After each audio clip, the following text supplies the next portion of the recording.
Okay, now I'm going to be bringing in Seth Andrews. This topic is going to be Confessions of a Bible Belt Atheist, and how the church kills curiosity, basically. A better way is to have a personal relationship with reality. A little bit about Seth. I have a journey that he sort of went through. He had very devout parents who literally translated the Bible for him. And he didn't go with a particular church because his parents were in two different churches. But he did go to some of them. But he also got a lot from the TV and evangelicals. And the parents, if they didn't like exactly the way they phrased it, he would clarify it for them, I understand. But he was told that doubt was a sin. But then a friend of his, or a songwriter, died, and he started thinking, why would he die so young? He was contributing so much. And so that was his first thing. He then saw YouTube by Christopher Hitchens, and he reread the Bible with a different viewpoint, and then the questions started to happen. So he checked with the expert Christians that he knew, and they told him that science was the work of the devil, Satan. And so since 2008, however, he now embraces science and reason, and that's why he wrote the book, which is available in the back. He'll be happy to sign it for you later, and it's from all indications. I have not read it yet, but it's supposed to be really a good book worth having, and he'd be happy to sign it for you and sell it to you. He is on blogs, Facebook, YouTube, podcast, and he gets about 1,500,000 downloads a month on his podcast. He's everywhere, including here tonight. And his big thing is assume nothing, question everything, and start thinking. Here he is, Seth Andrews.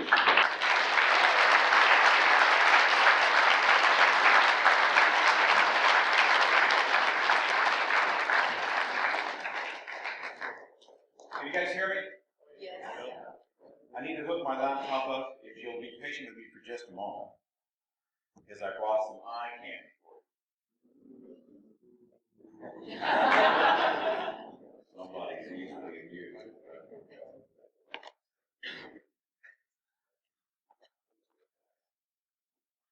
Strange infidel science we're about to enjoy.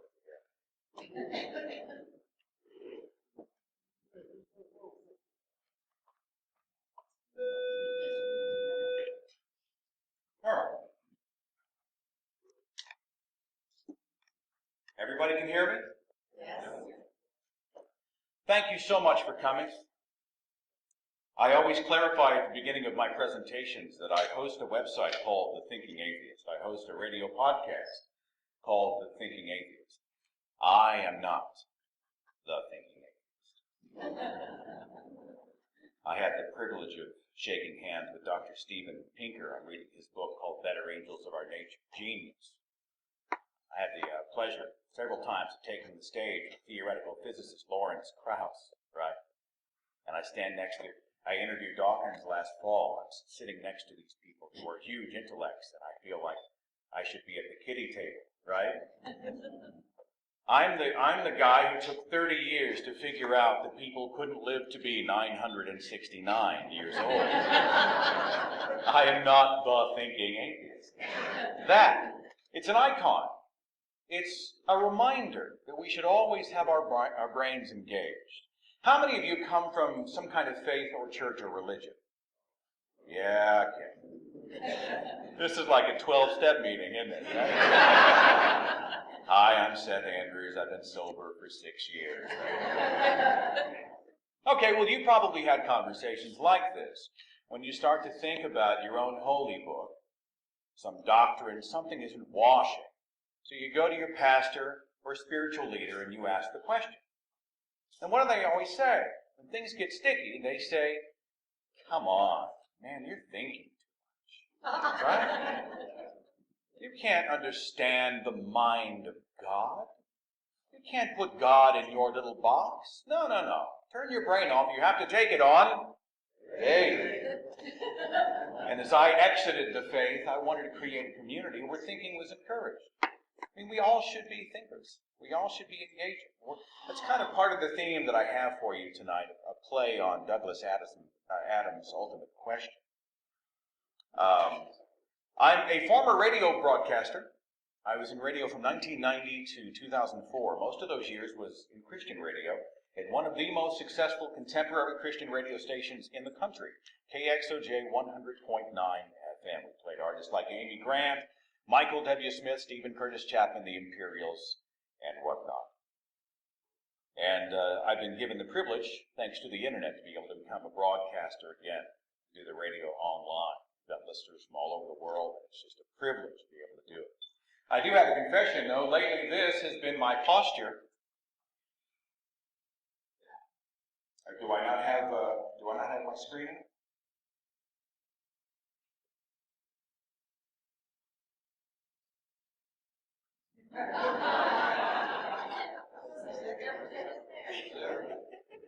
Well, I'm supposed to have. There it is. This has been my posture lately. Because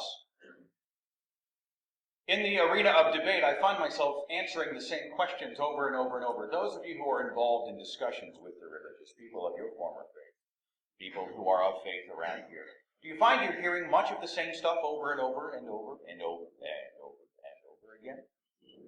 It's like when we were on the radio, a song would come out and you would listen to it. Driving in the car, and you'd hear the song and you go, hey, that's interesting. Yeah, that's interesting. And then what does corporate radio do? They play the song every 11 minutes for months until the next time it comes on the radio, what do?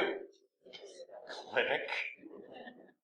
Oh, it's exactly how I feel. Because we're hearing so much of the same stuff. I call it the greatest hits of theist arguments. It goes something like this.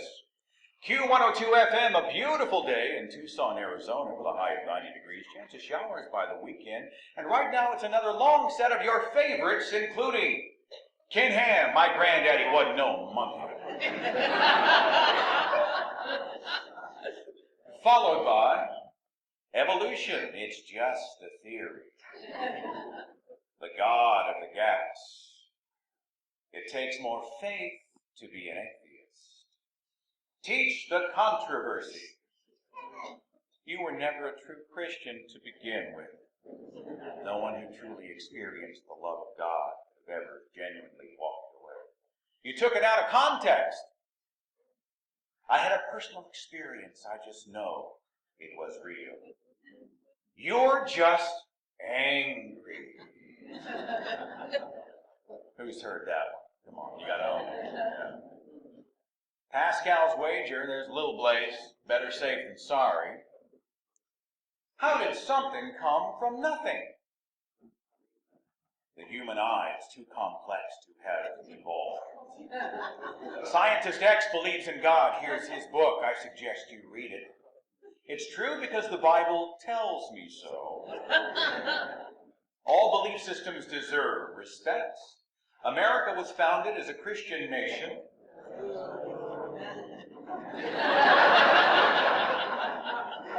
They found Noah's Ark again. There are no atheists in foxholes. If it's not true, how come it's been around for thousands and thousands of years? Ignore the Old Testament, read the New Testament. Where do you get your morals from? With a special bonus track, Hitler.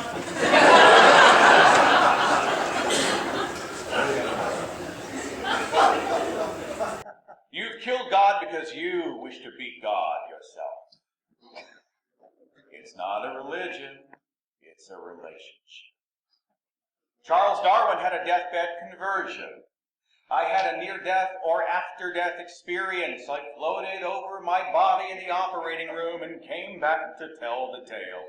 And you can't tell me it wasn't real. There are no transitional fossils.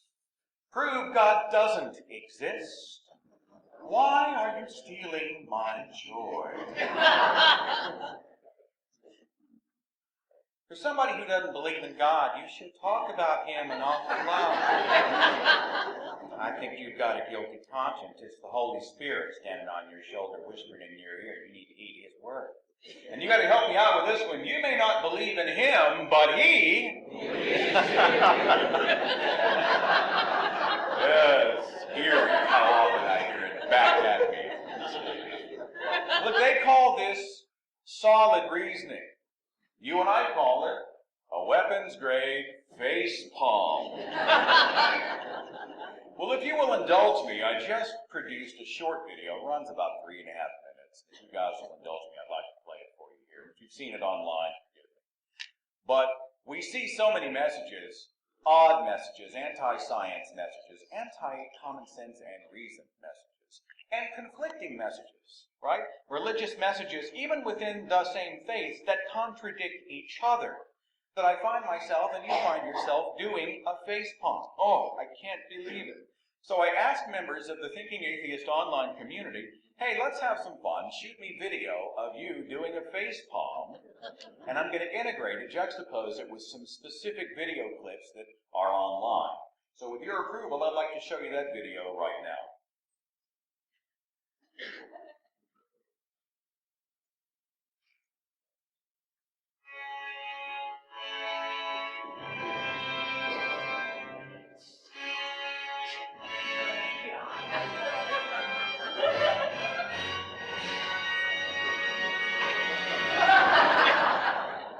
What religion is involved with Christmas? What religion? Christianity, that's not a religion, that's a philosophy. Nazi communism was formed in a gay bar in Munich.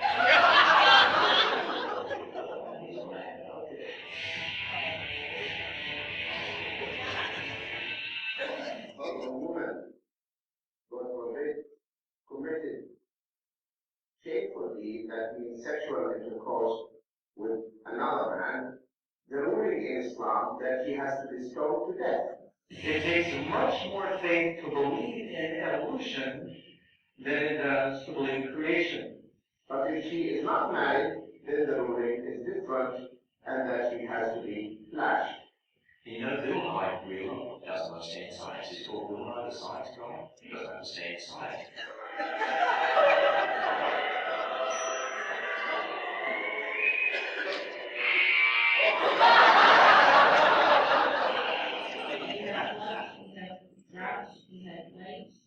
Cameron is angry. We are provoking him. We are provoking him with abortions. We are provoking him with same-sex marriage.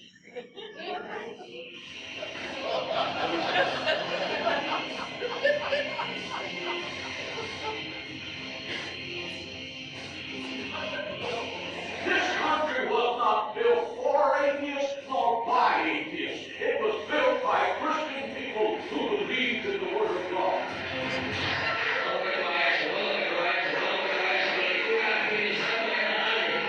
Isn't it possible for God to exist? Insulted and offended by what he said, evidently are offended by what he was quoting in the gospel.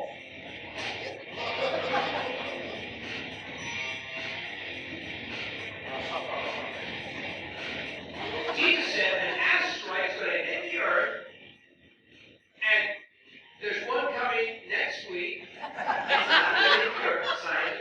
Guarantee it.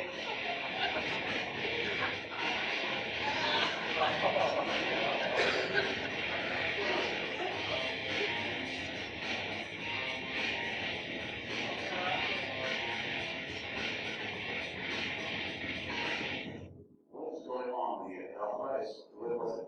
All over my whole body. Cosmic paralysis. I also have diabetes. What's happened to you? Is the pain gone?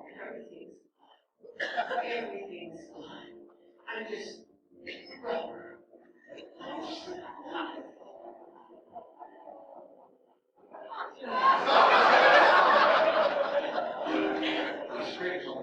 caused by war that ejected from India to Sunday, they didn't know what. And they shot towards them as ice spiders, and that's why the women started singing this.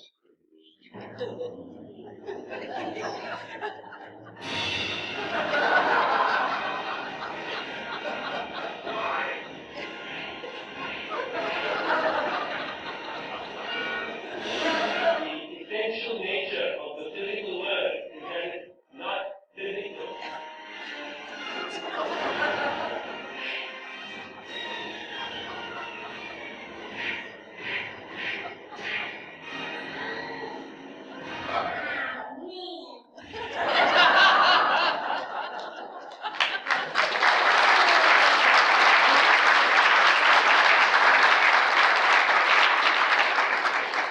Shut my mic off. Can you hear me?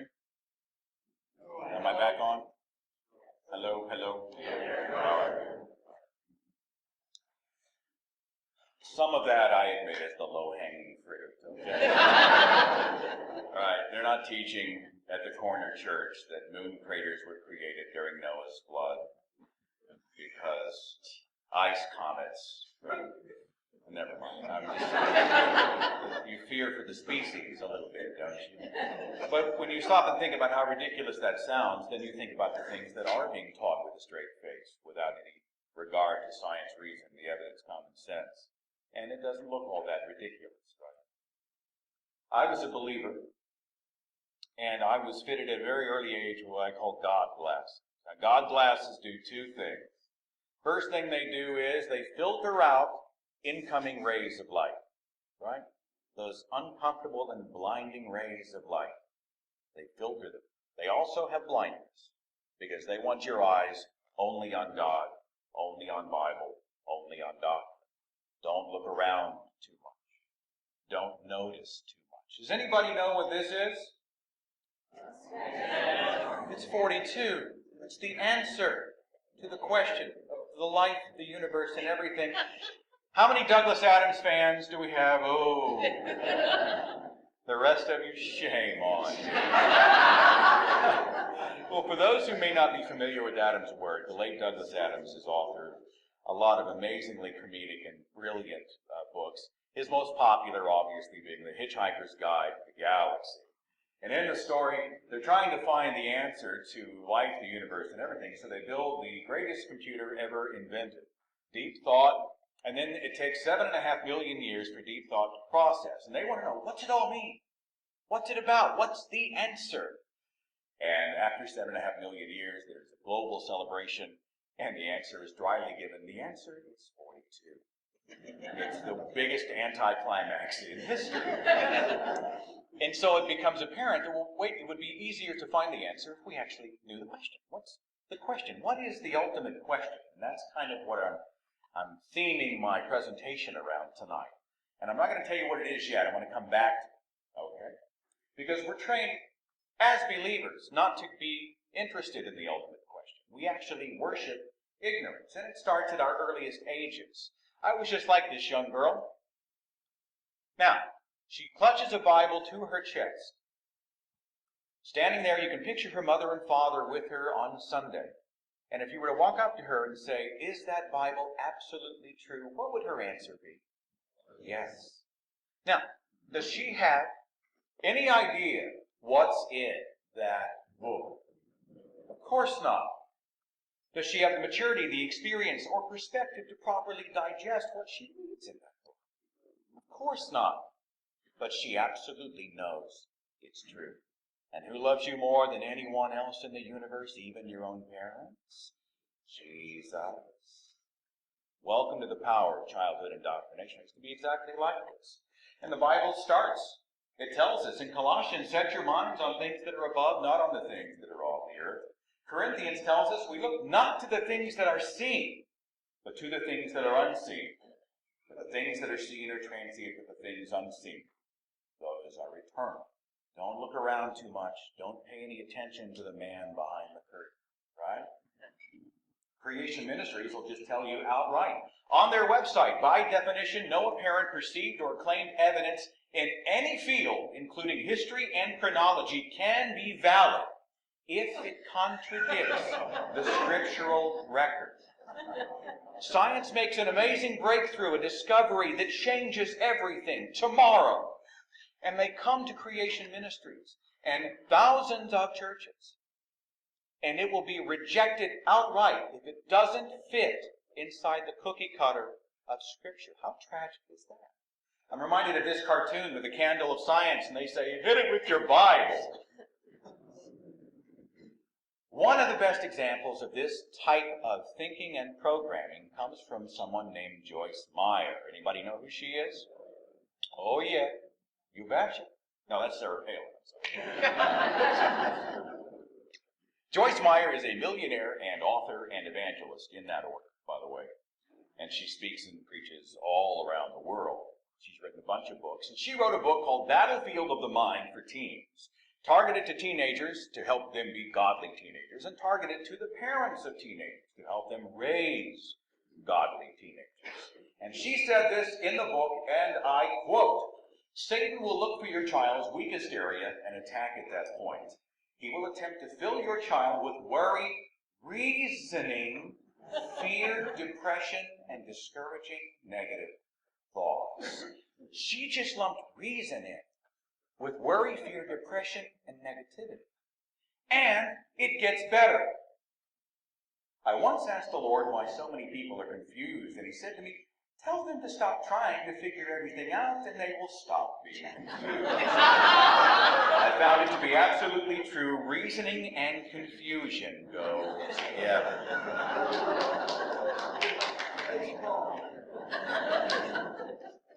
I have to resist the urge at this moment to remind Joyce Meyer that if she is going to go around the world preaching a literal Bible, she has no authority to teach me in any form, for any reason, in any way. I look at the Joyce Meyers of the world, I look at the Beth Moores, championing a book that says they are worth half as much as a man, and by the way, sit down and shut up. And I think, how does this happen? How does this happen? Ignorance is quite often fueled by fear. I'm going to get into some fear here in just a little bit. But when I was a believer, we were trained to be afraid of secular science, anything that didn't come from our Christian Science books. In fact, right now, if you ask Christians all around the country, and perhaps all around the world, they will think this guy is an agent of Beelzebub. You guys catch the debate with Ken Ham? I was nervous about it. And I thought he represented. There were a few times I was yelling at the TV, don't let him off, Bill. Don't let him off. But he went out, and I think he played it well. And watching Ken Ham, that would just make you spontaneously combust, Well, Bill went on a big think video well before the debate happened, and he just said it outright. He's really come out and been a champion of real science. Evolution, quote, evolution is the fundamental idea in all of life science and all of biology. It's like analogous to trying to do geology without believing in tectonic plates. You're just not going to get the right answer. Your whole world's going to be a mystery instead of an exciting place. Ken Ham responds, Bill Nye, who's really the humanist guy, is out to get kids and brainwash them into secularism and atheism. We need to do all we can to capture these kids for the Lord Jesus Christ. Ken Ham just accused Bill Nye of brainwashing children. Now, if you want to see how deep the stigma of secularism, atheism, agnosticism, non-belief, humanism, whatever, you don't believe in a deity. If you want to see how deep in our culture, in the most subtle ways, the fear is, go to one of the world's most popular online dictionaries, dictionary.com, and type in the word godless. Two of the definitions include wicked and evil. You are without a God. You live your life deity-free. You are wicked and evil and sinful. And most believers never evaluate it because we're always looking up. We're always looking up. I agree with Dawkins. I'm against religion because it teaches us to be satisfied with not understanding the word. It's the reason that you and I in the debate arena continue to have to tell people that the Shroud of Turin did not prove that Jesus walked the earth. In fact, it dates back to the medieval era. They can replicate it using an oven. By the way, I saw this online. It was just awesome. You see that? Don't you want to just put that in the guest room and have somebody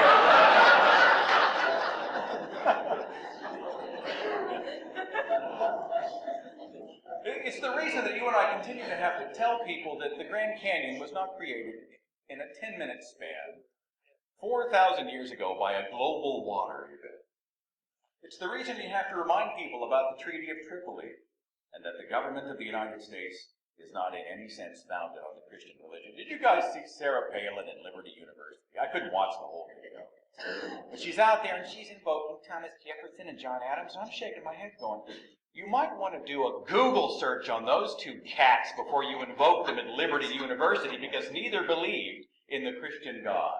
It's the reason that you and I continue to have to see photos like this, saying that Noah's Ark has been found, and we have to remind them that this is a mound of dirt.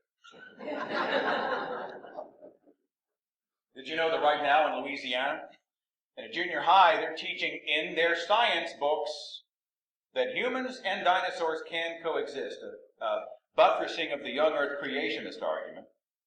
And the proof is the Loch Ness Monster. According to the science book,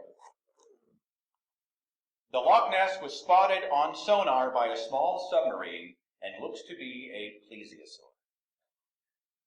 Now, I look at some of these young kids learning this stuff out of a science book, and I think they don't have a chance. Yeah.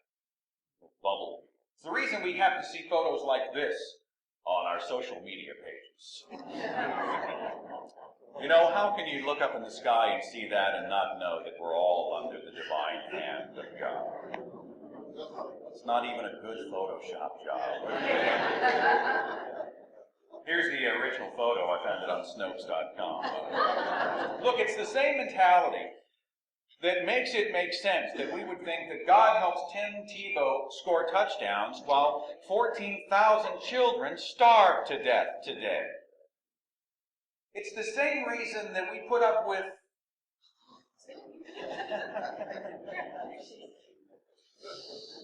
the same reason we continue to have the argument that carbon dating doesn't work. Carbon dating does work.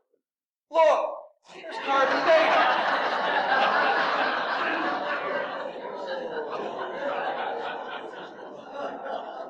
Little Valentine weekend carbon love going on. Steaming the place up.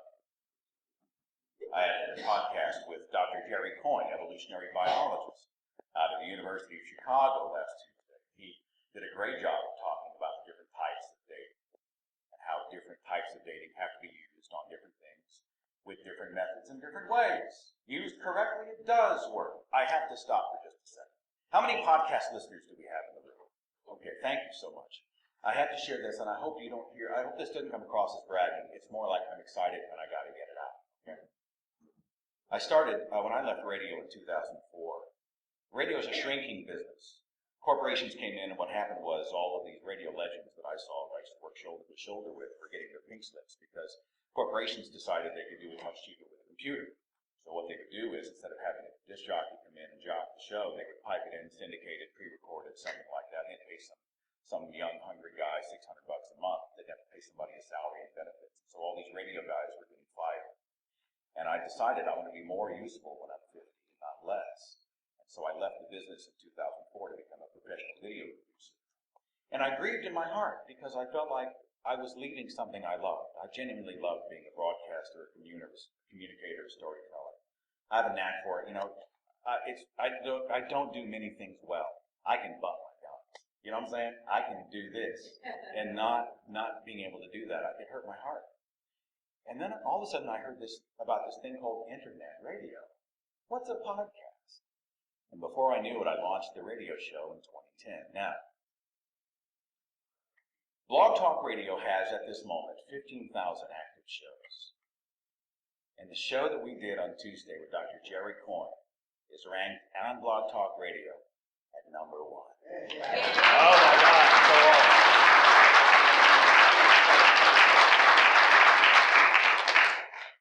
like seeing one of your kids do well at the Christmas pageant. I just can't get excited enough. And I'm excited for a few reasons. One, it's my baby. I put my heart and soul into it, and I want it. I want people to respond and get benefit, feel like it encourages them. And two, I think if I was buried at 150th on the list, there are so many people who'd never be a part of the conversation, but here we are ranked in the top slot on the home page of a highly trafficked website. So we're going to have people of all faiths, of all different backgrounds and cultures going, what the heck? Click. And then they're hearing Jerry Coyne, an expert in his field, say fascinating things about the evolution of the eye, and about transitional fossils, and about the cosmos, and about who we are as people, as evolved primates. It's awesome. It's an amazing moment. Unfortunately, some will click out because they have been preconditioned to worship ignorance, and they're afraid to ask the ultimate question. And it's not just ignorance about what's in the world that's a problem. Sometimes it's ignorance about what's in our own faith. How much did I really know about the Bible when I was a Christian? I thought I knew my Bible. Most of you probably thought you knew your Bible. Well, a guy named Stephen Prothero wrote a book called Religious Literacy, What Every American Needs to Know and Doesn't. And he went out and surveyed people, both religious and non-religious alike, to find out what basic knowledge of the Scriptures they had. And the results were fascinating. Did you know 60% of Americans cannot name 5 of the 10 commandments? Now, if you ask a believer, what are the most important commandments ever given to humankind? They always say, the 10 commandments. But they can't name even half of them. 1/3 of people polled could not name the person who gave the Sermon on the Mount. 1/3. 75% of people surveyed believe that the sentence, God helps those who help themselves, is written in the Bible. It appears nowhere. 50% of high school seniors think Sodom and Gomorrah are married.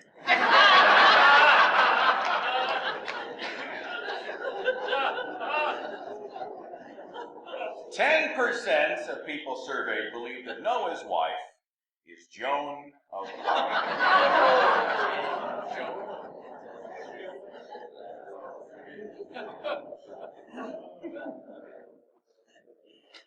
I did an event with a dear friend of mine. You might know his name. His name's Aaron Raw. We were speaking together at an event called Reasons Fest. No, it was Reason in the Rock in Arkansas. And he said something in his speech from the stage, and as soon as he was done, I grabbed him. I said, I'm stealing this. I'm going to give you credit, but I'm taking what you just said on the road because it was so well stated. He said, ignorance is not just what you don't know, it's also what you won't know. Absolutely. Now, far be it from me to stoop so low as to use an event like this to shill the product at my table or anything like that. It's extremely low class and poor form. In the book, I chronicle a story that is also another example of this type of thing. Now, look, my parents are heartbroken. Imagine, theologian-level believers. They met at Oral Roberts University. They honeymooned in the Holy Lands. Right? My mother wrote a Greek New Testament study guide used at the college level. They've written sermons for pastors. They are the real thing. When I came home in 3rd grade, Carl Sandburg Elementary School, I began telling my parents about all this stuff I was hearing and learning in school about Neanderthal man. Stuff that wasn't in the Bible, right? And immediately they picked all 3 of us up, all 3 of the kids still at home, and popped us in a private Christian school where, guess what? Everybody agreed completely with Scripture. There was no challenge. No challenge. No challenge. And yet somehow here at the age of 45, pushing 46, I'm an atheist activist speaking around the country. And it's hugely embarrassing and shameful to them. It's heartbreaking. They see it as their failure. If only we'd done a better job as a mother and father. If only we'd taken you to church more. If only we'd prayed more. If only, if only, if only. And 5 years plus of tears and shouting and emails, pity, to try to bring the prodigal home. Nothing else can be enjoyed unless I'm fixed, rescued, because they believe in hell, right? And somehow the God they adore is going to send me there. And they still are doing it. And I came to a point where I had to start to draw some harder boundaries around my life because they were bringing so much negativity that I thought, even though you're my mother and father, you don't get to bring all this negativity into my life. Respect goes both ways. And we had the opportunity to go to lunch. So I'm like, let's just get together. Let's just talk about other stuff, right? You've probably done this with your religious friends and family. Look, we don't have to talk about religion, no politics. Let's just talk about stuff. What's going on with you? Have you been fishing? How are the kids? How's stuff? Let's just be a family around our differences. So we all went and had a great lunch. And I had a ball. I thought this was pretty amazing. This is a step in the right direction. We walked out in the parking lot, and I was about to walk to my car, and Mom said, hey, come over here to the car. I've got something I want to give you. Shit.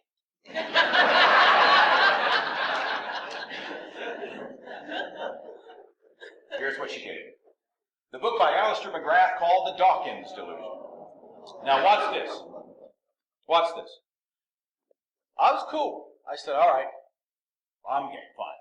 What's his angle? What's he trying to say? What's the book about, Mom? And she said, well, I haven't actually read the book. I just wanted to have it. It was enough that she knew that Dawkins was an evolutionary biologist in what she considered to be sort of the Pied Piper of atheism, right? Somehow we're all lemmings following him over the cliff, which tells you how little they know about freethinkers. It was enough that it was anti-Dawkins that it had to be good. Good enough to give to her son. Doesn't matter what's in the pages, it's anti-Dawkins. Take this, read it.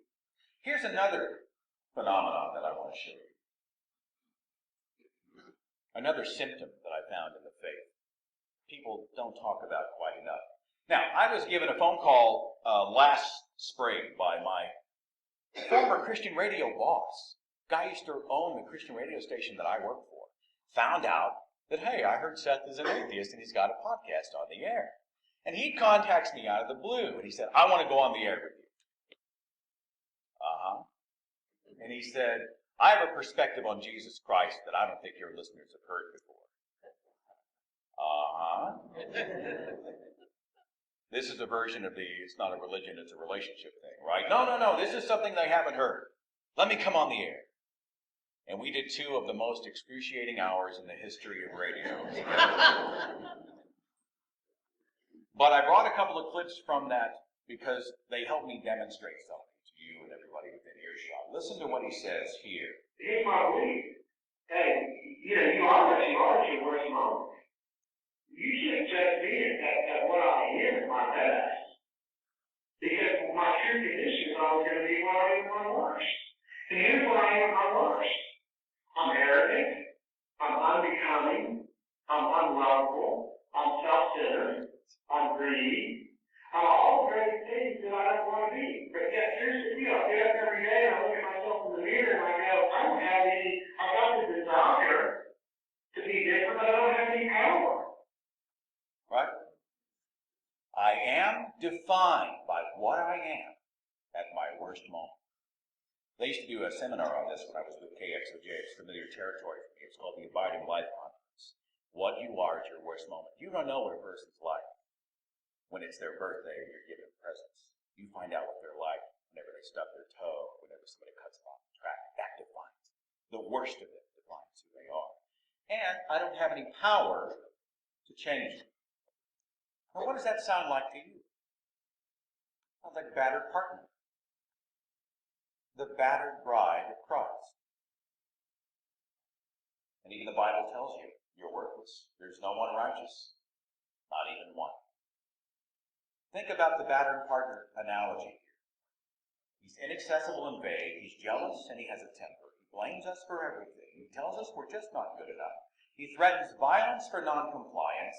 He says we'll never survive without him, and yet we just can't believe it. I did a video last year called Intelligent Design. Have you guys ever spoken to someone who says something along these lines? They'll see a beautiful rainbow. They'll look up in the sky, get all misty-eyed, and they'll say, how can anyone look up in the sky at that beautiful rainbow and not know that there was a painter up there who made it happen? How can anyone look at a mountain vista and not know that there is a God? How can anyone look at the complexity and wonder all around us and not know the divine architect handcrafted it just for us? Okay, fine. Let's look at design.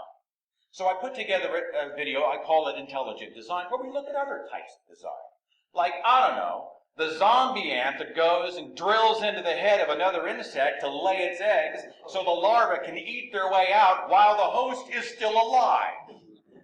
Carnivorous animals, disease, AIDS, influenza, stillborn infants, tsunamis, earthquakes, tornadoes, all manner of carnage, part of our natural and designed world.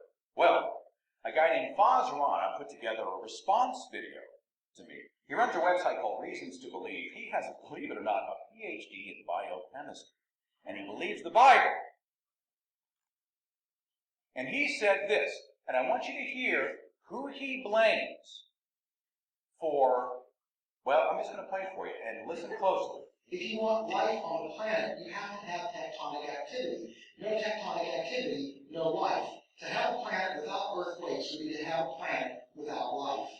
And it's important to note along these lines that a recent study done by 2 engineers published in Nature demonstrates that over 83% of the deaths that result from earthquakes in the last 3 decades has been directly attributable to government corruption. Due to moral failing on the part of humanity, not due to the nature of the world that we live in. The reason people die horribly in earthquakes is because our moral failings have caused adverse tectonic activity to kill them. I'm reminded of this quote that says, "Birds born in a cage think flying is a illness." I'm an Oklahoma boy. I was born in Tulsa. Been through 2 tornadoes directly in my life, and I'll tell you, they will wake you up in the morning. In fact, after some close calls last spring, I just put a storm shelter in my house because I want to make sure that my family was safe. I mean, we've been in the crosshairs in Oklahoma. This is the May 20th, 2013 twister that hit Moore, Oklahoma, and made international headlines. 200-mile-an-hour winds, 23 dead, 377 wounded. And Moore has been struck 3 times in the last 15 years. They've had it really tough.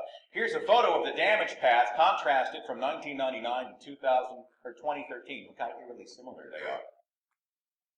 And out of this twister come horrible, unthinkable stories. Like the story of a mother holding her infant, trying to escape the twister. Her husband and other children are in a vehicle behind her. She can't get out of the way in time. The driver's side window is shattered, and she and the infant are sucked out and killed in view of the rest of the family. And here's the vehicle. This is Moore Medical Center. A community devastated. People are desperate for hope. I understand. Desperate to find the silver lining. So you see articles in the Christian Post that say there was a Bible found in the debris field open to Isaiah 32:2, providing hope. The Washington Post, Bible pages found in Oklahoma tornado debris seen as a sign of hope in the story. This is Plaza Towers Elementary School. I was watching on live television down the turnpike 90 miles as the twister came toward the school at the end of a school day. All the kids are still there. There's no shelter in the facility. Direct hit. And as the children stood terrified in the basement, 7 of them drowned. Horrible. But a guy named Danny Moody posts this on Twitter. This landed on my truck in the midst of a chaotic tornado. My God still delivers. Now, I'm not trying to trod on the grief of the grieving. Somebody's got to say it. Somebody has to draw a circle around how insane this sounds. Because the implication is this. God used his divine power to rescue pieces of paper and ignore the drowning children at Plaza Towers. And all around the city you see signs that say, God bless Moore. Which to me make no sense. Why would the God unconcerned about you at 3 o'clock be hearing responding to your petitions at full. And yet we see the signs all over the state. Pray for Oklahoma. But in my distress I cried out to the Lord. Yes, I cried to my God for help, and he heard me from his sanctuary. My cry reached his ears. Really? Really? Our own governor went on national television. What she asked for? Prayers. The hashtag, Pray for Oklahoma, went viral. Even our own president said this: our prayers are with the people of Oklahoma today. Hashtag, Pray for Oklahoma. Celebrities like Beyonce, Rihanna, Katy Perry, Carrie Underwood, and Alicia Keys sent prayers to Oklahoma. Atheist Ricky Gervais said, I feel like an idiot now. I only sent money.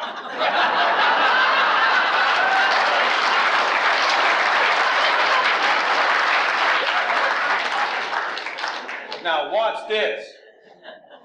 He put up the hashtag, actually do something for Oklahoma.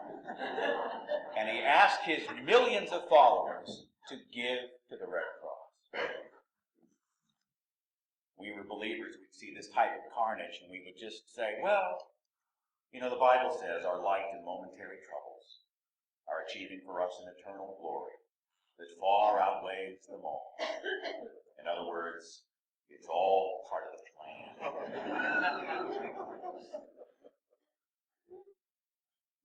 We don't know. We don't want to know. Thank you, Jesus. Thank you for not killing my child. Thank you that 25 people didn't die instead of just 23. Thank you that $5 billion of damage wasn't done instead of $2.5 billion damage. Thank you, Jesus. God is so good. Now, one of the things that keeps us from asking the ultimate question, any question, is fear. And my boss, David Stevens, said something during our exchange on the radio that draws a great big circle around fear and how it's used to keep us in a box, in a bubble, quiet, and locked away. He said on the radio he believed that I secretly still believed in God. I think you still believe, Seth. And listen to the challenge that he presented to me. Okay, this is what I want you to do. This is how you can prove this to me. Okay? Because I think you do. I think you do, and I think you have some doubt about it. Here's how you can undeniably and prove it. I got on the website, before we got on earlier today. I think are you going to Colorado? Yeah, I'll be there on Saturday. Okay, here's what I want you to do on Saturday. How many people will be there? 200. What do you think? 200. This is what I want you to do. I want you to get down on your knees. And I want you to invite Seth to come into your life. That's what I want you to do. I want you to say, you know what? Seth, if you're out there, I don't even know you're out there. There's nothing that I want more than you. If you exist, I want you to come into my life, and I want you to have every part of me.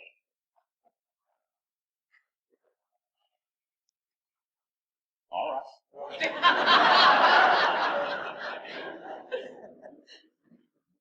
Two things quickly, though. Two problems. One is that my days of bowing down are over.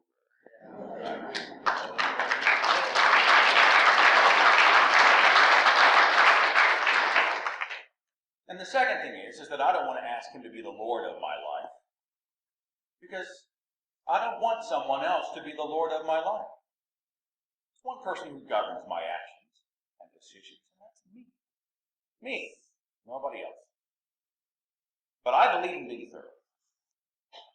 So if all of you will help me conduct a little experiment, we'll test Beelzebub. As I pray to the dark Lord, dear Satan, I am the Lord of my own life. I don't believe in devils, demons, or hell. In fact, I feel a bit ridiculous talking to a character I find as real and threatening as Lord Voldemort. But as a proponent of science, I believe in being thorough. So if you exist in front of this host of 200 witnesses, I offer myself as a vessel for you to prove your power. Enter my heart, my body, my soul, or whatever is necessary for proper and unambiguous manifestation. and may my own eternal damnation provide the opportunity for the rescue of others.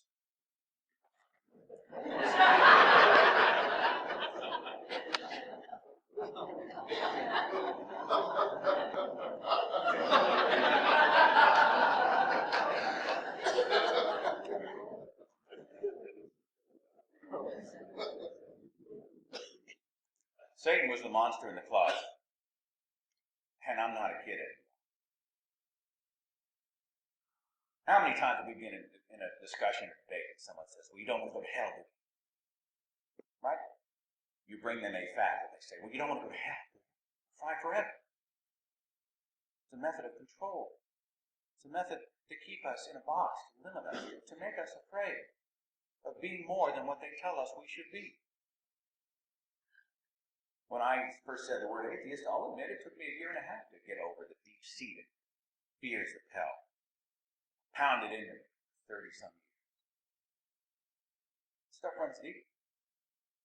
But I'm over. Satan has no power, the idea of eternal. And honestly, any deity who would construct a monstrous hell does not deserve my worship to begin with.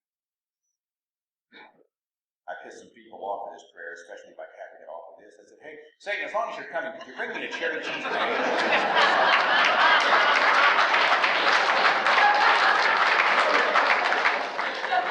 That's right, Beelzebub, you serve me. Carl Sagan said it so well. He said, avoidable human misery is more often caused not so much by stupidity as by ignorance, particularly our own ignorance about ourselves. We're afraid of asking the ultimate question. Fine. What is the ultimate question? Well, I believe the question is different for every single person. It is the one question that shatters barriers and sets you free to genuinely explore your world honestly. The last taboo, the sacred cow, the thing they say you shouldn't ask, and you ask it, and it changes your world. That's the ultimate question. The ultimate question, whatever it is, for whoever it is, it's asked without or in spite of fear. The ultimate question is more interested in facts than comfort. It's designed for knowledge over belief. It includes the whole of humanity and not segregated portions of it. It won't allow the answer to be a cheat. It's not afraid to hear we don't know yet.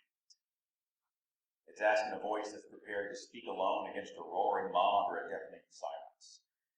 And it represents curiosity, passionate curiosity, defiant curiosity about the things that we are told we are not supposed to know.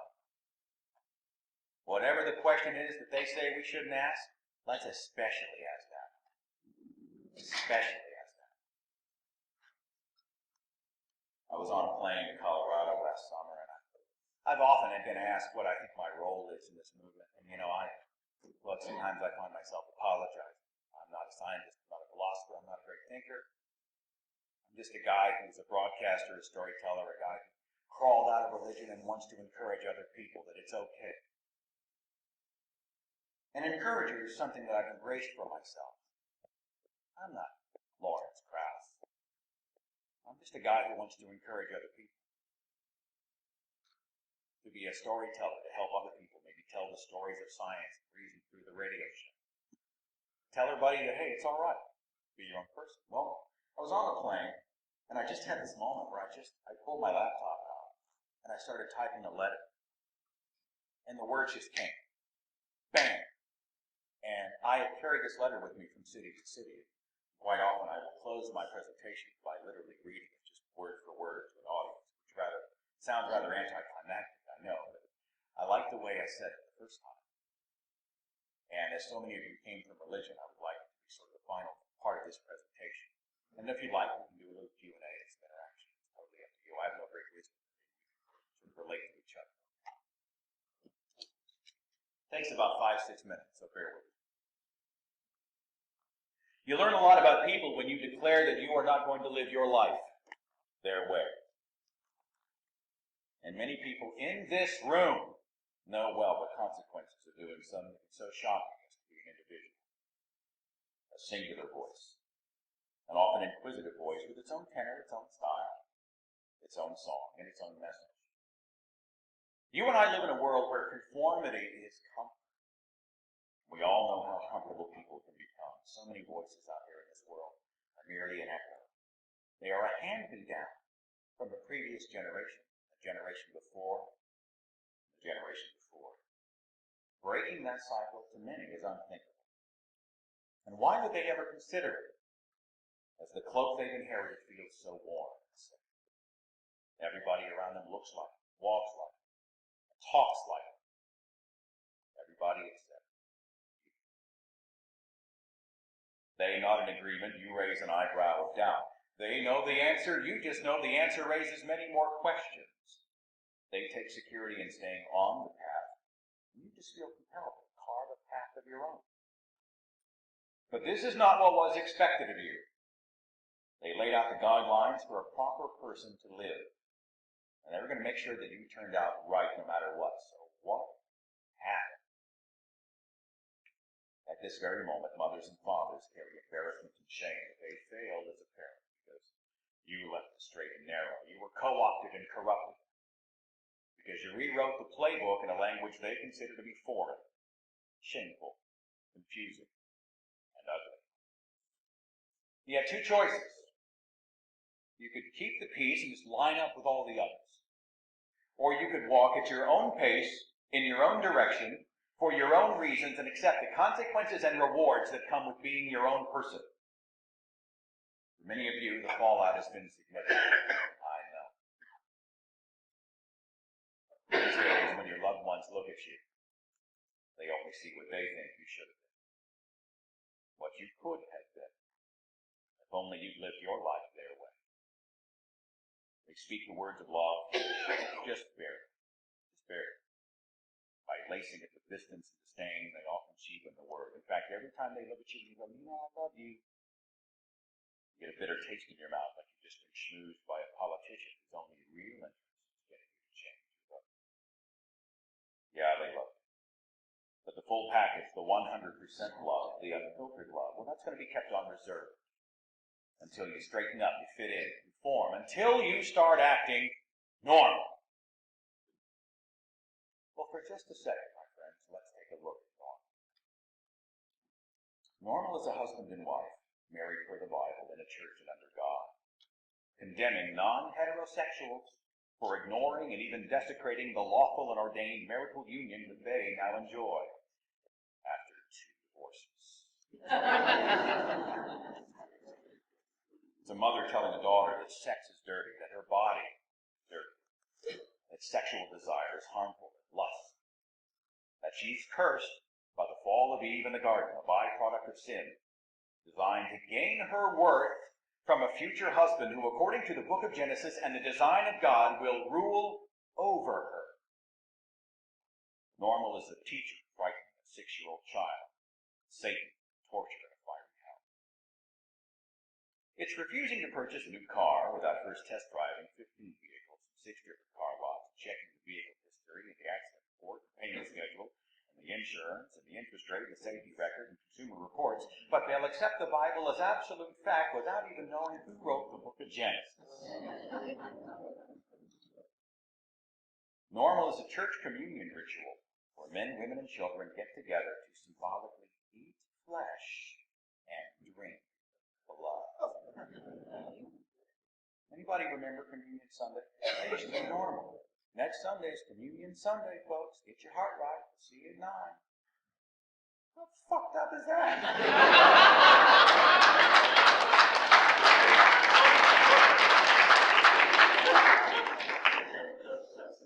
It's thanking God for food grown and prepared by human hands.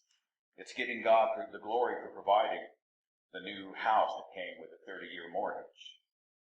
It's praying for safety after buckling your seatbelt, after locking your doors, after loading your handgun. It's praying for healing after you call 911. It's funny, when I walked into the hospital, I thought to myself, if they really believed in the power of prayer, the ambulance would not pull up to the emergency room, it would pull up directly to the chapel. Directly to the chapel. But you see what people truly believe by how they live. Car accident happens in 5 minutes. Do they drop to their knees and pray first thing? They call the paramedic. Normal is Sunday school songs, a Bible on the nightstand, a check in the offering plate, an evangelist on the television, a Jesus fish on your car, and a t-shirt that says 7 days without Jesus makes 1 week.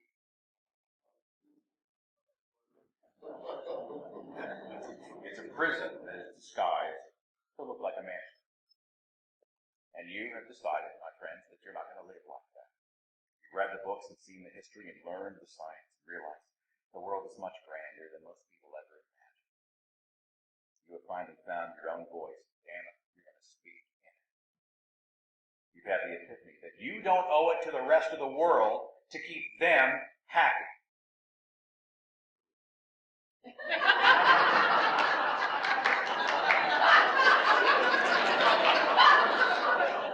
This is where Jerry DeWitt would say, "Can I get a Darwin?" You owe it to yourself to create happiness for you and your loved one. And even though wherever and whenever you can, you do say the words and you take the actions that build bridges and soften the sharp edges, demonstrate a love for people and a desire for a better world. You are not a sheep to be led, an echo to be repeated, a cautionary tale, a bad example, a freak, pervert, shameful, broken, ugly. You're not ugly. Beautiful. You have figured out what so many billions of other people have missed. That this life is just too precious to spend in somebody else's shadow. That by judging everyone and everything that's different, you only invite your own shallow heart. You cheat yourself out of the amazing depth, breadth, color, culture, and humanity out there. It's so much more wonderful than the tiny rooms people lock themselves into and the narrow tunnels they walk. It's faith. Believing something without evidence is not a virtue. It's something we should pity. But sexuality isn't shameful. It's something we should celebrate.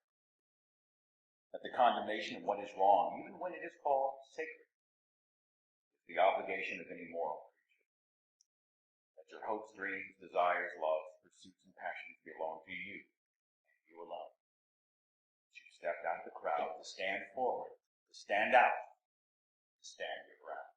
To know that even though you occupy a tiny speck upon a tiny speck inside this vast universe, and even though you don't believe your Father is a king, that you're on a divine mission, and that you have a mansion waiting for you in the heavens.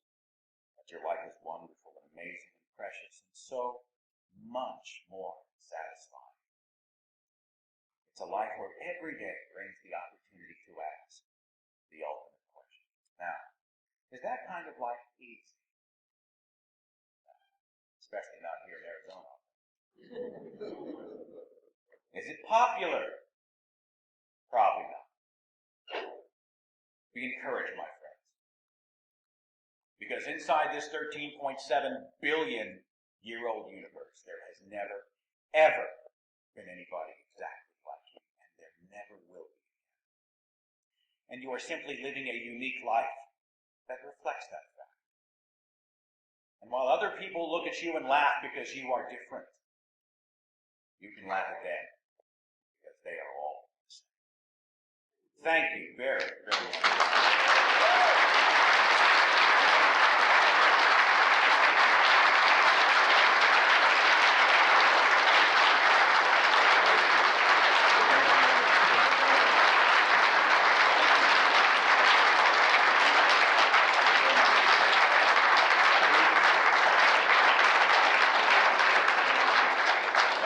Start crying up here on the stage. Great job, Seth. Very good.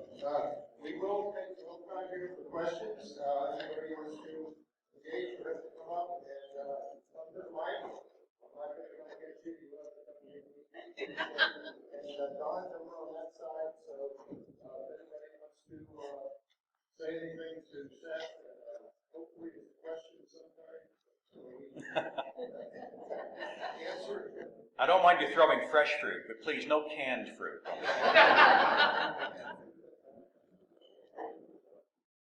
figure we'll go 15 or so minutes and then call it. And of course, I'd like the chance to shake your hand. Many of us go to lunch up here in the cafeteria, so that'd be great. So here comes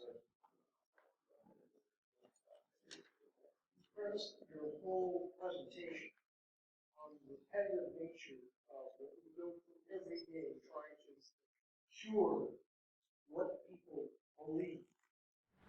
Where do we go from here? What's the next step that keeps us involved and interested beyond the, quote, missionary, end quote, position? The missionary. I'm reading a book by Dr. Peter Boghossian called The Manual for Creating Atheists, and talks about the faith virus. Dealing with the faith virus allows us, by default, to address all the religions out there. But it is true, sometimes we are kind of a broken record. We're dealing with this. As we become more secular, and it's a long journey, what is our purpose? Well, I think there will always be two things. An occasion to celebrate and pursue science, reason, logic, common sense. I also believe that we need to continue to gather because human beings are relational creatures. I hate the idea that the church has claimed a stamp of ownership, proprietary ownership on community. The idea that if you get together as a church body, as a body of people, you're automatically church is just crazy. It's another way that the church copied something that was already in place and said, we own this. Now, I don't like the word church when it comes to free thinkers, but I think we are better with each other. In most all cases, a few exceptions. We're better together. We need each other. Look, I do my radio show in a box this big with a microphone. I rarely get to see faces, hear voices, give handshakes, give hugs, hear your light. I'm going to take more away from today, trust me, than anybody out there. I need you. I'm using you today. Okay? Using you. And I think we get together, we continue to prove it. There will always be a religion, there will always be a reason to fight, but I also think there's always a reason to get together, to just celebrate life, celebrate each other, to laugh, to share stories, to be there for each other, to be humanists. That's what I think we ought to do.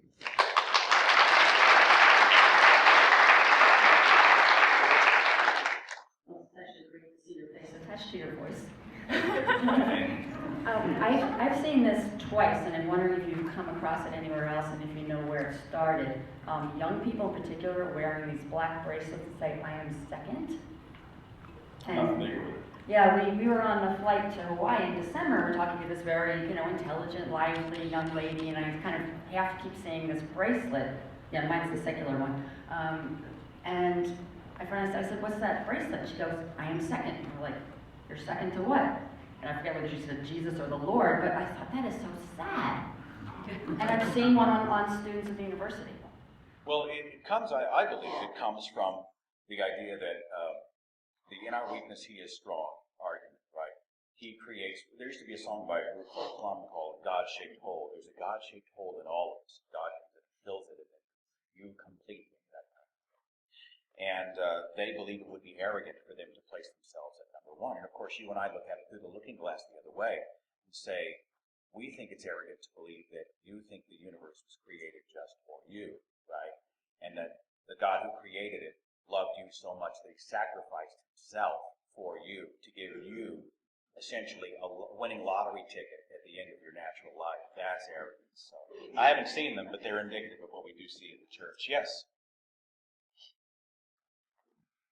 How do you, in my family, uncles and aunts and cousins, they're all fundamentalist Christians. And when I get together with them, I sometimes wear this kind of t-shirt. And they feel insulted sometimes. And my wife starts saying, don't wear that damn shirt. And I feel like I want people to know that in general, people stop me. And I think I've probably converted a whole bunch of Christians, but you ask them a question and they can't answer it. So how do you handle that, or how would you suggest it? Am I being too much in your face? Are you an asshole? I just wanted to say it and get it out of the room. I'm not insinuating anything. Let me address your concern. Okay. I have no doubt. So, I always say it this way. It's not enough for us to be right.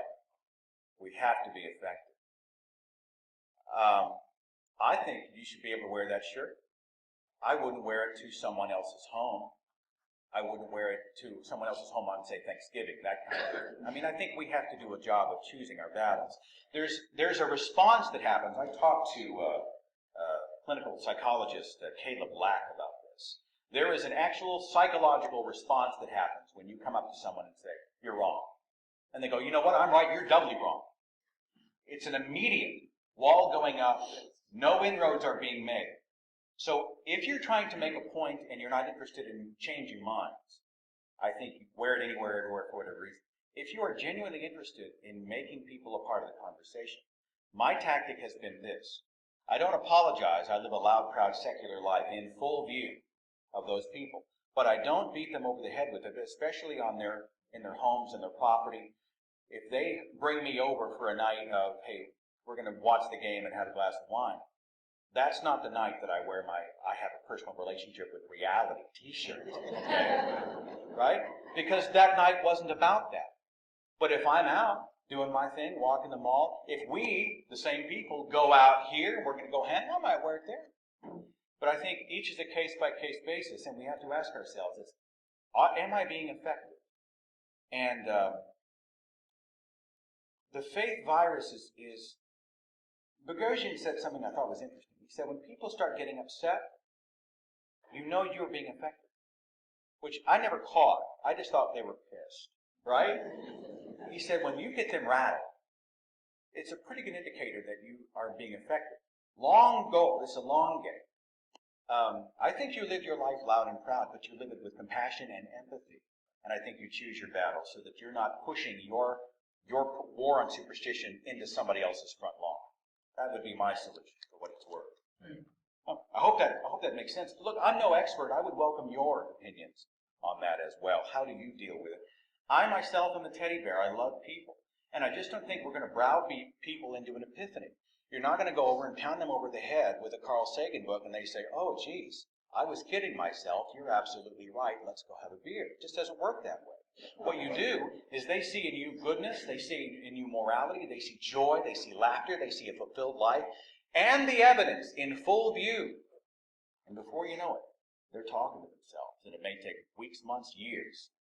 And I've heard stories of people who dropped somebody a lot. There's a guy that I did Christian radio with in the 90s. True, blue, Sunday go to meeting, Bible, believing Christian. And he saw my story. And he found himself watching out here. We didn't have any conversations about it, but he knew about it. And he sent me a message and he said, you know, when you went on Facebook and you asked the parents a question, and I put it in question form so it wasn't quite as threatening. And I said, do you believe that the Bible is true? And the answers were uniformly yes.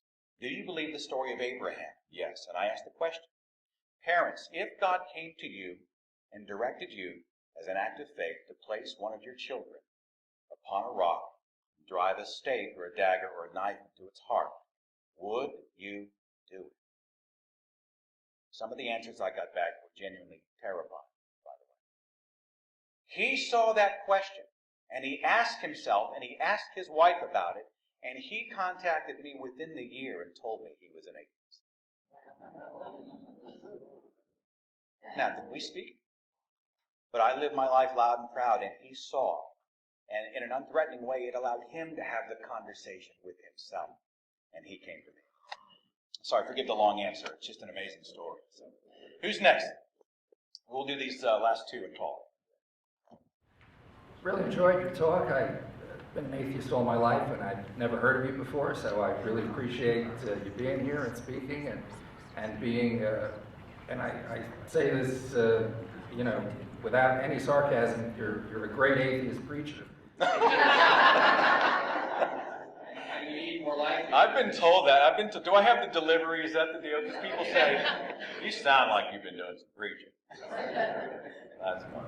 So I wonder if the next logical step then, having been to a few black churches with my fiance, really just figuring that what I do get out of that is listening to the wonderful gospel choir. I think the next thing we need is the equivalent of the great gospel choir for meetings like this, and then maybe we can even be more diverse and than we already are becoming as I look around the audience. I wonder if... Is your question about gathering? Is your question about purpose? Is it about diversity? I mean, diversity and music and all that good stuff. Well, again, the church has already, they've already, if you'll forgive the church terminology, named and claimed gathering for themselves. And anytime we get together, you know the believers are going to have a hiss. Oh, they're just having atheist church. By the way, atheist churches don't call themselves that. It's something the media uses. Well, I'm sorry. This is a gathering of like-minded people, no more, no less. If this is church, folks, Comic-Con is church. Bowling night is church. Chess club is church. We're just people who got together because we have something in common. We have no deity. We have no holy book. We don't pass the plate and ask for 10% of your income in reward for intangible manna from heaven. No paradise, no pain. People say atheism is a religion. I say absolutely not. Actually, my atheism is a response.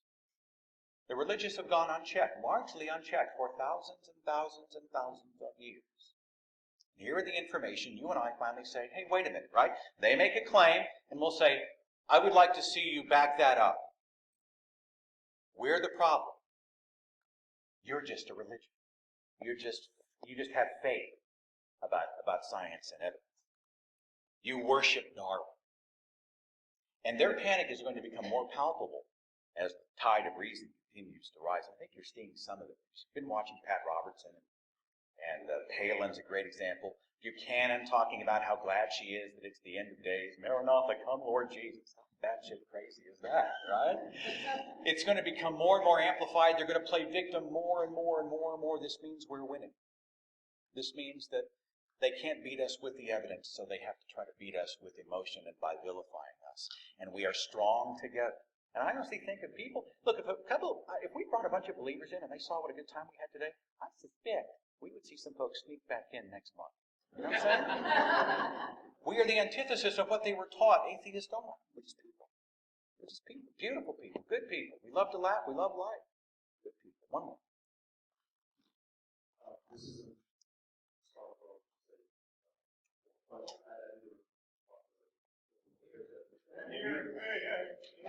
Put the mic right to your mouth. What the gentleman said over here about how we need a gospel choir, we already have one. It's called Melody Sheep. He's on YouTube. Look him up. No, my question is that don't you think that to some extent the as you put it, the asshole perspective has a purpose? I mean, take a look at the LGBT rights movement. I mean, gay pride parades. They don't really serve a direct purpose in furthering the political cause. It's about raising the awareness that we exist. And to a certain extent, there has to be some portion of the population that gets out there and is an asshole and makes themselves obnoxiously known. Well, I take issue with the idea that the LGBT parade is just for the internal. I think it was a statement, a political statement, a public statement. I think you can be a warrior. You can be strong. You can be on the front lines of battle without repelling. Look, I'm an atheist activist. And there are people in this movement that I just shut off. Now, maybe they are effective in their circles. And, you know, Silverman talks about how there are different groups with different styles and there's room for everybody. And maybe he is correct. But I don't think, for me personally, and this may not be true for you, I'm going to go out and get noticed today by being an asshole to people, or acting out, or being unnecessarily provocative. I may get noticed, but am I being effective? Am I being more effective in another way? I would rather attract than repel. I would rather show compassion than spew vitriol. I would rather be known as somebody who has moments of anger, but if you're angry all the time, it doesn't mean anything. You become like the car alarm that everybody tunes out because it's always going. Hey, there's times when you and I, and we've had those moments when we get good and pissed. And we should. Stomping on human rights. Discriminating against non-heterosexuals because the Bible tells us. Indoctrinating children. Stripping away the rights of women. Putting people in a cage for their entire lives. Yeah, we're angry. That anger means something and it has merit, but it does not define me. You know what defines me? I believe that I beat the odds. There are so many who never had the opportunity to walk on this earth, right? The improbability that you and I are here, the privilege of having this time, whatever it may be, on this earth, to draw breath, to create memories, to have families, to love, to help make a better world for the next person. Man, I'm going to carpe diem. I am going to seize the day. I am going to spread as much positivity as I can. And despite my occasional moments of anger and even rage, I want to be defined as somebody who attracts rather than repels, and who makes others feel like they would like to do the same. Again, thank you so much for coming and for being here. My privilege.